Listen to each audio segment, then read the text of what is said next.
Amen. Amen.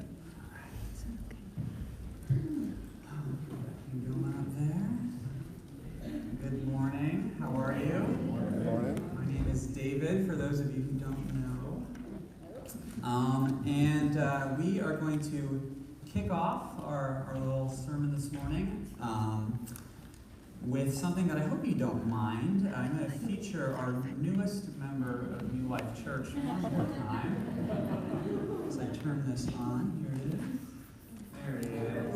Woo-hoo! I'm going to flip these lights off. You got to see all the cuteness. Extra cuteness. Lights off. That's Philip or Pip. If you want to call him Pip, you can do that too. We love that. Pip, he's 6 weeks old yesterday. There's some good faces, don't you love that? Yeah, the newest member of the church. Now, technically, he's not a member. He hasn't taken a membership classes yet, but Jonathan's not here, so I can yeah. He was, for the longest time, tucked away in the cry room because he slept in this morning, which means he's very awake right now, or at least he was. But Leland's got him nice and sleepy right now. We'll see how long that lasts, though. Okay, so back to business. If I were in Israel living 4,000 years ago, following Moses around in the wilderness, I would be dead in a few years, and this guy would be crossing the Jordan and going into the Promised Land. That's the basic context behind the book of Deuteronomy, which is what we're studying this summer. The context being that it is about the second generation. The first generation of wilderness wanderers grew up in Egypt, right? They grew up in Egypt making bricks for Pharaoh. And then they followed Moses through the Red Sea, but unfortunately refused to trust God that he was able to defeat their enemies in the Promised Land, the Canaanites. Their fear was bigger than their God. And so they wandered in the desert for 40 years. Moses now, in the book of Deuteronomy, addresses the second generation. I'm the first generation. Moses addresses the second generation in the book of Deuteronomy and preaches to them a series of sermons on the east side of the Jordan River. Right? The far side of the Jordan River, just before they cross over that river, or rather through the river, and conquer Jericho and begin to take the rest of the Promised Land. And these sermons in Deuteronomy have been compiled and arranged into the book that we have now. Moses is preaching in this book, saying to this little guy, don't be like your daddy. Trust in God. He will not let you down. So this morning, and the guys can bring their Bibles down, Bibles which has the passage mark that we're looking at this morning, which is Deuteronomy 6, 7, and 8. Deuteronomy 6, 7, and 8. So how these particular chapters, 6, 7, and 8, fit into the larger book of Deuteronomy is that they are kind of a collection of sermonettes located right between kind of the historical background of this people and the specific situation. There's stipulations or laws. Things about clean and unclean, sacrifices, feast days. All of that is found in 12 through 26. Here, in this little group of sermonettes, we have kind of general stipulations is kind of how they're typically described. General stipulations which are a call to loyalty, a call to covenant loyalty. And that's where we're at this morning. But because we are dealing with such a long passage, chapters 6 and 7 and 8, instead of walking through those three chapters kind of chronologically, verse by verse, we're just going to jump around and look at a few of the main points that Moses brings out in these three chapters. So here's what I think some of these main points are. 3 of them. Good 3-point sermon. So first, Israel is on the edge of the Promised Land. This is fundamental for everything that will follow in the book of Deuteronomy. And on the edge of the Promised Land, Moses is pleading with them, come on, Israel, please keep the commandments. Keep the commandments. And if you're going to keep the commandments, the only way that you're going to be able to keep the commandments is if you remember. Is if you remember what God has done for you and you do not forget. So, how are we, as a church this morning, going to remember and not forget these 3 points? Well, I have developed this week a little tool for you to help you remember these 3 points. And this tool relates to a certain Hawaiian barbecue restaurant found on Lindemar. You guys know what I'm talking about? What's it called? L, that's right, L&L. Well, we can do one better than L&L this morning. This morning we are going to examine Deuteronomy 6, 7, and 8 under the title L&L&L. L&L&L. So, land, law, and long-term memory. I had to stretch for that last one, you understand. Land, law, and long-term memory. Let's start with the second one, all right? Law. So, or keep the commandments. I was racking my brain this week, trying to think of a way. How do I explain, how do I visually depict to the church this week how important this concept of keeping the commandments is to Deuteronomy 6, 7, and 8? How do I do this? I'm like, you know what? I'm just going to show all of Deuteronomy 6, 7, and 8 up on the screen. There it is. I think it's like size 4 font or something. Really, really small. I can't read it either. But the reason I show this to you is because of this next slide. Here, can you see that? The blue highlights? This is everywhere in these chapters where Moses is continually calling the people, keep the commandments, keep the commandments, keep the commandments. As you can see, it's scattered all throughout the chapter. So what we're going to do, in at least the next couple minutes, is we're going to walk through a few of these. But first, I need to issue a warning, a disclaimer. It's going to get a bit repetitive. It's going to get a bit repetitive, and eventually, maybe not the first few verses I share, but maybe the next few after that, you might get sick of it. But I'm okay with that. I'm okay if there's some green faces. There were some blue faces earlier, thanks to Yomi. Now there's going to be some green faces possibly in the audience, and I'm okay with that because Moses was repetitive. And I want you to hear Moses' sermon in Moses' words. And I kind of think that maybe getting sick of it is part of the point. So let's do it. Let's look through some of these verses. First, very beginning of chapter 6. Moses is calling them to be keeping his statutes and commandments, which I command you. 6:17, keep the commandments of the Lord your God, and his testimonies and his statutes, which he has commanded you. 7:11, be careful to do the commandment and the statutes and the rules that I command you today. The whole commandment that I command you today, you shall be careful to do. So you shall keep the commandments of the Lord your God, keeping his commandments and rules and statutes, which I command you today. Now, is anyone sick of it yet? Allow me to continue. Okay, so this is our chapter 6, 7, and 8. Let's broaden the scope a little bit to the whole of the book of Deuteronomy, and I'm going to try to do this quickly. 4:40, therefore you shall keep his statutes and commandments, which I command you today. 10, 12 and 13, and now, Israel, what does the Lord your God require of you but to keep the commandments and statutes of the Lord, which I am commanding you today for your good? 11:8, you shall therefore keep the whole commandment that I command you today. 13:4, I hear some pages flipping. Best of luck to you. 13:4, you shall walk after the Lord your God and fear him and keep his commandments and obey his voice. 27:1, now Moses and the elders of Israel commanded the people, saying, keep the whole commandment which I command you today. And finally, thank goodness, 30 verse 16, obey the commandments of the Lord your God that I command you today by loving the Lord your God and walking in his ways and keeping his commandments and statutes and rules. So, this is obviously a central message of the book of Deuteronomy, if not the central message, right? I mean, it is everywhere throughout this book, and in some pretty crucial areas as well. But, you know, if we're honest, we're getting a little green in the face. This is making us a little bit uncomfortable, all this talk about commandments, isn't it? We don't respond well to that. I mean, doesn't this sound like salvation by works to you a little bit? I mean, where's the grace in all of this? This isn't what Christianity is all about. It's not about a bunch of rules, is it? It's not rules. It's not rules. It's what's under the other R word that it is. It's not rules. It's about a relationship. Yes, you're right. It is. And yet we have the book of Deuteronomy. So how are we supposed to hold these things in tension in our minds?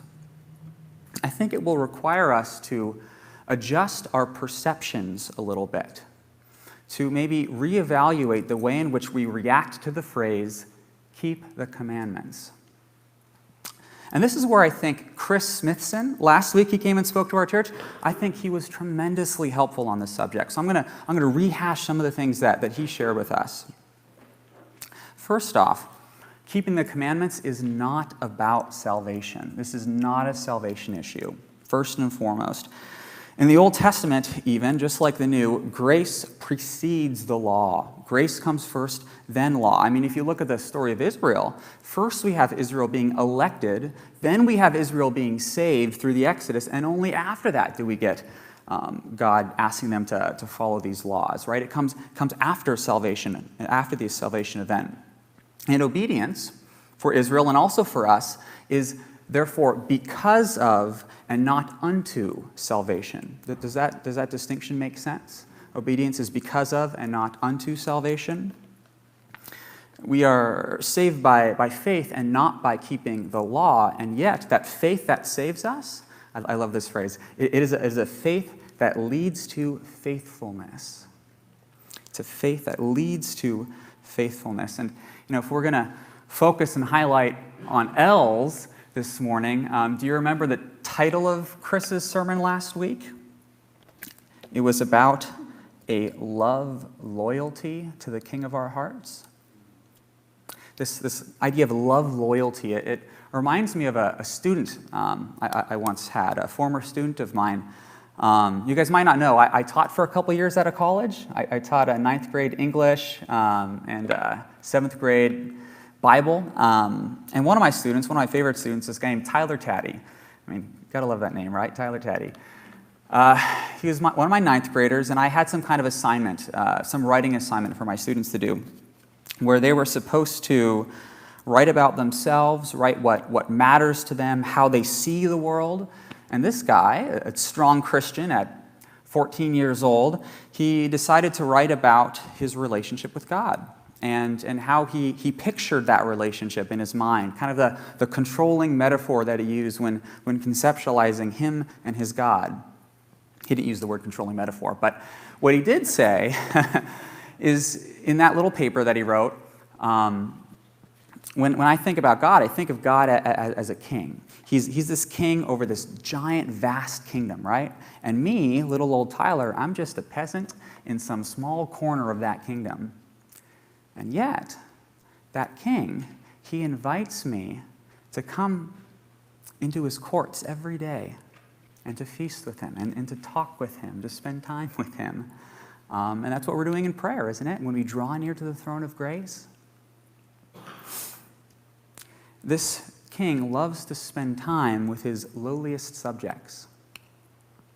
He's our king, I'm little old peasant David, and this king calls me friend. So this king, if we know the true character of this king, we should long for his rules, we should long for his commandments, we should long for him to reign in our life, to give us healthy, good restrictions, because he only commands what is good. And every commandment of his, this is also from last week's sermon, every commandment of his is an invitation into the very life of God, to be like him in his love. And I want for you to import all of what we just said about kings and peasants and all of that, import all of that into our understanding of keeping the commandments, all right? Walking close with our God. So let's bring it back to Deuteronomy 6, 7, and 8. What is Moses doing when he's calling Israel over and over and over again to keep the commandments? Well, I think this summarizes it well. The central goal of Moses' sermon, the book of Deuteronomy, is to inspire a faithful generation, unlike that first generation, right? To inspire a faithful generation to love God with all of their heart and soul and strength, and to demonstrate that love by obedience to his good commandments. So what Moses is not doing is pointing the finger and saying, obey, obey, obey, obey. No. Rather, as we'll see in a minute, he's giving reasons. He has a method behind this where he's seeking to be persuasive and present a case whereby obedience is attractive to the people. And Moses' most fundamental reason that he uses to persuade Israel to keep the commandments is that the law for Israel will lead to life. Take a look at his kind of thesis statement in chapter 30.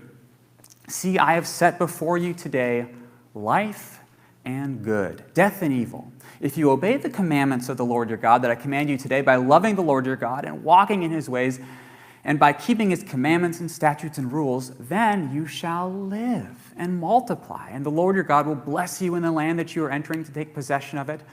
But if your heart turns away and you will not hear, but are drawn away to worship other gods and serve them, I declare to you today that you shall surely perish. You shall not live long in the land that you are going over to the Jordan to enter and possess. I call heaven and earth to witness against you today that I have set before you life and death, blessing and curse. Therefore choose life that you and your offspring may live. Now for us, this life that Moses is referring to, this eternal life that we're looking forward to is in heaven. But for Israel, it was much more immediate, much more present, wasn't it? It was just across the river. It was, and always is, in the book of Deuteronomy, there's this connection between life and land. Remember? Law, land, and long-term memory. Life and land. So let's go back to our verses that we looked at a minute ago and examine this connection, this integral connection, this tightly bound nature between the law and the land. So let's just walk through each one of these. First one, 6:2. Now this commandment, the statutes and the rules that the Lord has commanded me to teach you, that you may do them in the land to which you are going over to possess. Second one, 6:17. You shall diligently keep the commandments of the Lord your God and his testimonies and statutes which he has commanded you, and you shall do what is right and good in the sight of the Lord, that it may go well with you, and that you may go in and take possession of the good land. 7:11. Good place to get a Slurpee. And you shall therefore be careful to do the commandments and the statutes and the rules that I'm commanding you today, and because you listen to these rules and keep them and do them, the Lord your God will keep with you the covenant and the steadfast love that he swore to your fathers, and he will also bless the fruit of your womb and the fruit of your ground. That's the same Hebrew word for land there, adamah. And your grain and your wine and your oil and the increase of your herds and the young of your flock in the land that he swore to your fathers to give you. 8:1. The whole commandment that I command you today you shall be careful to do, that you may live and multiply and go in and possess the land that the Lord swore to give to your fathers. This will be the last one, 8:6. And you shall keep the commandments of the Lord your God by walking in his ways and fearing him, for the Lord your God is bringing you into a good land, a land of brooks and water. Okay, the connection's pretty strong. I think we've established that. What's the point? What's the takeaway? The natural state for those who are in a love-loyalty relationship with their heavenly king is blessing. That's God's default disposition towards man. That's what he longs to do. He longs to bless us. Israel's obedient submission, that is, keeping the commandments, to the covenant-making king will transform their home, the promised land, will transform their home into a mini Eden, a heaven on earth, a land flowing with milk and honey. I don't think we needed that. Okay, why do I say the words mini Eden here? So not only will the promised land exhibit kind of like paradise-like production in that space, but Eden is the physical location where God's presence will dwell among the people in the temple, in the Holy of Holies. Just like God walked with Adam and Eve, his presence there in Eden. And for us, God has transformed our hearts, hasn't he? He's turned our hearts inside of our chests into a mini Eden, a place where God, honestly, a physical space where God will dwell among us, both individually and also corporately as a body, as a church. Last point. Land, law, and long-term memory. So, in the same way that with the Keep Commandments section, we did a survey of these chapters. Let's do it again. Here is a lot of text. And now let's not look for blue highlights, but let's look for green. Here's everywhere that Moses is saying things like, remember this. Remember the way the Lord has led you. Do not forget this. Pointing back to your previous experience in Egypt and beyond. Now, what we're going to do in the last couple minutes is we're going to examine this biblical data, and we're going to ask two questions of these passages. We're going to ask first, what are the things that Israel is called to remember? And secondly, what are the reasons they might forget? Pretty simple questions. First, what are the things they should remember? Well, first and foremost, 50 times in the book of Deuteronomy, Moses uses the word Egypt, always looking back to that time when God rescued and redeemed them out of that space, that bondage of slavery. 50 times. Here's a few examples. Take care lest you forget the Lord who brought you out of the land of Egypt, the house of slavery. 6:20. When your son asks you, I wonder when Philip's going to do that. When your son asks you in time to come, what is the meaning of the testimonies, then you shall say, we were Pharaoh's slaves in Egypt, and the Lord brought us out of Egypt with a mighty hand and an outstretched arm. 7:17 and 18. If you say in your heart, these nations are greater than I, how can I dispossess them? Then you shall not be afraid of them, but you shall remember what the Lord your God did to Pharaoh and to all Egypt. Lastly, then when your heart gets puffed up, if your heart is lifted up and you forget the Lord your God when you are in the promised land, who brought you out of the land of Egypt, the house of slavery. Why do you think Moses is emphasizing the Exodus so strongly here in these chapters? What's so important about the Exodus? The Exodus is Israel's salvation story, isn't it? When they were redeemed out of slavery, when they were purchased, when they were bought back from those who owned them, and brought into paradise, right? What about us? What is our salvation story? What are we called to remember? It's back there. It's Jesus' death and resurrection on our behalf. And when are we called to remember that together in the life of the church? When are we called to remember that event 2,000 years ago? All the time, right? Every day. It's in, all of our songs, and it should be. I remember as a college student at Cal Poly, there was maybe during one quarter at Cal Poly, I got a little permanent marker and I drew a little cross right there on my hand. So when I was sitting on my desk, my really boring classes, with my hands like this, I'd look down and I'd say, see a little cross, and it'd remind me. It's kind of silly, but we need a method, don't we? We need a method to put into action the practice of King David. In Psalm 16, he said this, I have set the Lord always before me. I have set the Lord always before me. Because he's at my right hand, I will not be shaken, right? How are you going to do that? How are you going to remember and not forget? How else do we remember this event in our life together as a church? What do you do the first Sunday of every month? Communion, right? Paul said about communion in 1 Corinthians 11, and when Jesus had given thanks, he broke the bread and said, this is my body, which is for you. Do this in remembrance of me.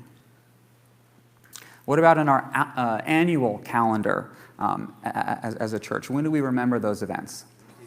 Yeah, Easter, Good Friday. Here's the takeaway, where I'm kind of leading us.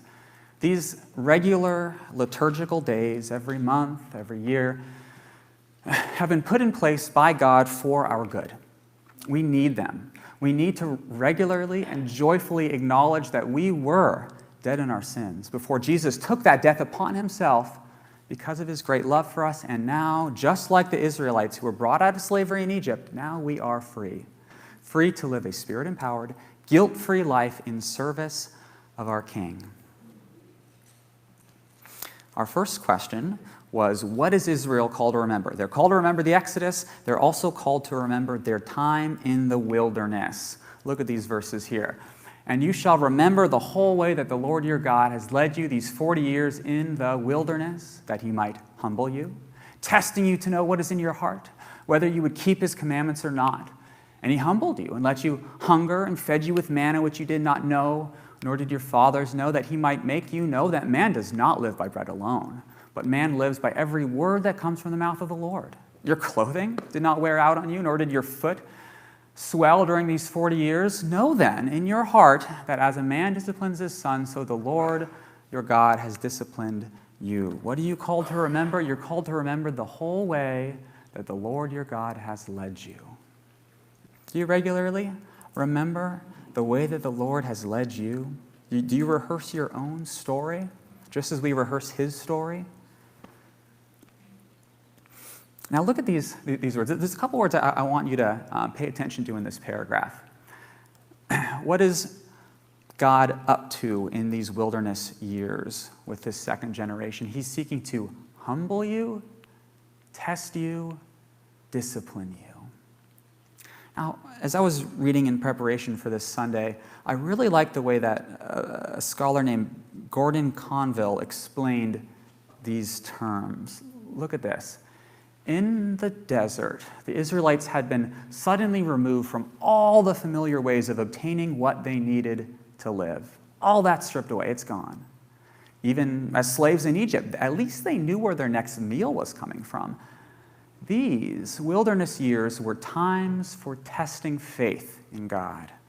Their hunger proved that they could not survive without God's provision, and the miracle of manna showed that he was well able to meet their needs.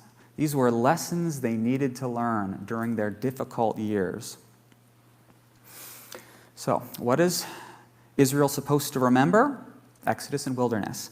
Now, what are the reasons they might forget? Or that is, when might they be most forgetful?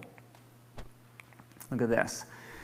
Take care lest you forget the Lord your God by not keeping his commandments and his rules and his statutes, which I command you today, lest when you have eaten and are full and built good houses and lived in them, and when your herds and your flocks multiply, and your silver and your gold is multiplied, and all that you have is multiplied, and then your heart is lifted up, and you forget the Lord your God, who brought you out of the land of slavery. When are you most forgetful? With a full belly, I think. Beware, lest you say in your heart, my power and the might of my hand has gotten me this wealth. No, you shall remember the Lord your God, for it is he who gives you the power to get wealth, that he may confirm his covenant that he swore to your fathers as at this day. Man, what a great critique of our culture this last verse is, don't you think? I mean, we live in a time that is so rich in self-exaltation and so poor in true humility. I mean, just look at social media, reality TV shows. You get the same message all the time, isn't it? Look what I have done. Look how great I am. Paul responds to this cultural malady to the Corinthian church. 1 Corinthians 4, he says, what do you have? He asks them, what do you have that you have not received? The answer is nothing. What do you have that you have not received from above? Nothing. If then you received it, why do you boast as if you do not receive it? You know what that is? Both Moses and Paul then are saying the same lesson. They're teaching us that we cannot boast and we should not boast. How then, because we are going to live in promised land periods in our life, periods of success, how then are we to respond to our successes? Quietly, I think. To respond quietly. We're still called to do our very best in everything that we do because we're serving the great King, and yet we're called to give him the glory afterwards. Because after all, he's the one who gives us the power to get wealth or success or talent or ability or whatever it is. But do you see what Moses is doing with these last two examples, with the wilderness years and now with this time in the promised land? He's literally covering all of life, covering, when times are tough, when you're in those wilderness years, but then also when things are going okay, when you're in the promised land phase, when things are actually going pretty good. And each of these times in our lives, which we go through regularly, they come with their own unique temptations, don't they? In the wilderness years, the temptation is to turn back to Egypt, wasn't it? At least then I knew where my next meal came from. And what does that look like? Returning to a life of compromise, to a time in which God can no longer challenge you, to his high calling of holiness and love and mission to the world. But there's also an alternative to this temptation when times are tough. The alternative is to trust in God. It's just like our doubt series, right, that we just went through. When you're in that wilderness phase, you can either move toward God or move away from him. What about the promised land phase? What's the temptation there? Self-reliance, isn't it? Just drifting away. I don't need God. Maybe you wouldn't ever say that or articulate that, but just the way that you live is, you don't really need God. Where God is factored into your thinking on a daily basis, less and less and less, until you can go through your whole day without thinking about him once. But what's the alternative? How are we called to respond to our phases of being in the promised land in our lives? When we're eat and we're full, instead of forgetting God, we're called to praise him, aren't we? And that's what Moses says in Deuteronomy 8:10. He says, "For the Lord your God is bringing you into a good land, and you shall eat and be full, and you shall bless the Lord your God for the good land he has given you." We return blessing with blessing to God and to others. So what have we learned about Deuteronomy 6, 7, and 8? First off, what are those 3 L's? Anyone remember? Well, there you go. I think that maybe there'll be a few of you who walk through those doors and you might even remember 2 of those 3. Land, law, and long-term memory. Land. God's desire is to live among his people and to bless them. For Israel, this meant God dwelling the temple in Jerusalem. It meant plentiful rains. It meant bountiful harvests. And for us, the Spirit of God lives inside of us. The literal, real, actual Spirit of the living God is dwelling inside of our chests. That's the right reaction there. But one day, God incarnate is going to ride on a cloud back down to this land. And he's going to rule this land, reign over it by our sides for all of eternity. The land matters. Don't let anyone tell you that it doesn't. Secondly, law. That same Spirit, which is living inside of us, is working to change us, working to change our perceptions of keeping the commandments, such that we desire what is good, we desire what God desires, and therefore obey our King out of a desire to please him. Lastly, long-term memory. We as Christians, we live in the present, but we're always looking back to the past, looking back to our salvation story in Jesus for the power and the purpose for every step that we take and every breath that we breathe. Let's pray. God, you are, in fact, a good